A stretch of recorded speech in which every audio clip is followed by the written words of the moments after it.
Shalom semua warga kerajaan. Tema besar tahun ini adalah bangkitnya para pemimpin.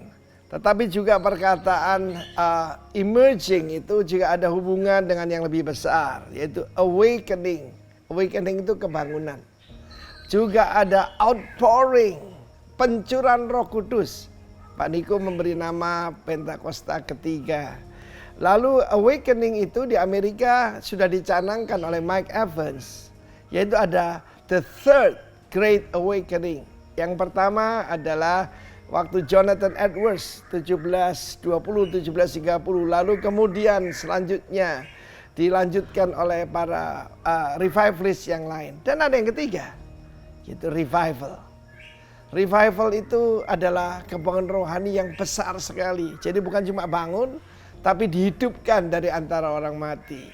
Dan saya menemukan ada satu ayat yang luar biasa, yaitu pada waktu Raja Salomo, dia menghadap Tuhan. Dan dia berkata, kalau engkau menutup langit sehingga tidak ada hujan. Indonesia sedang mendengar deru-deru daripada resesi. Itu menakutkan banyak orang. Dan saya sebagai hamba Tuhan yang saya melayani 40 tahun, saya mengerti sejarah. Sejarah kegerakan, sejarah awakening, revival. Indonesia mengalami revival yang pertama 1965. Yaitu ketika kita mengalami hampir saja bangsa ini pecah, saling membunuh. Dan kejadian yang sangat mengerikan 1965. Tetapi saudara yang kasih Tuhan, apa yang direncanakan jahat oleh iblis Tuhan bisa rubah jadi kebaikan. Dan ketika dia berdoa seperti itu, ada ayat dalam 1 Raja-Raja 8 ayat 37 yang berkata, ketika Tuhan bukan cuma menutup langit, tetapi ada penyakit sampar, kelaparan, penyakit gandum, belalang pelahap. Kalau dalam bahasa sekarang ya resesi itulah. Kalau ada tanaman kita dimakan belalang, Indonesia tidak seburuk dari negara-negara lain.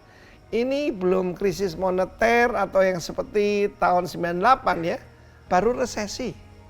Tapi saya yakin dan percaya itu membuat manusia kembali pada Tuhan. Bagaimana membuat orang berdoa? Saya dulu tanya, Tuhan gimana sih caranya mengajak jemaat ini mencari wajah-Mu? Sekarang ada jawabannya, ketika menghadapi ketakutan.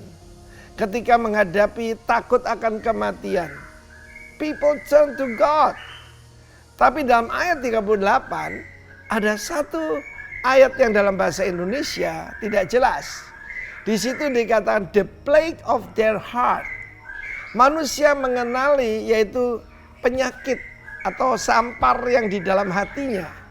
Jadi bukan yang di luar ini, yang di dalam ini.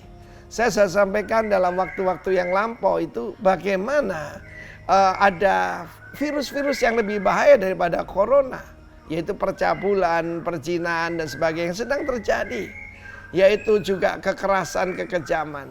Karena itu saya katakan dalam minggu yang pertama ini, memang akan ada kebangunan, tetapi juga akan ada introspeksi diri.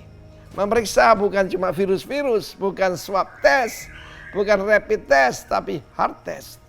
Karena itu dengan iman saya berani katakan corona ini memang kelihatan buruk, tetapi bisa juga mendatangkan bukan cuma corona akademi, tapi corona revival. Dengar ini. Demi nama Tuhan Yesus. Amin.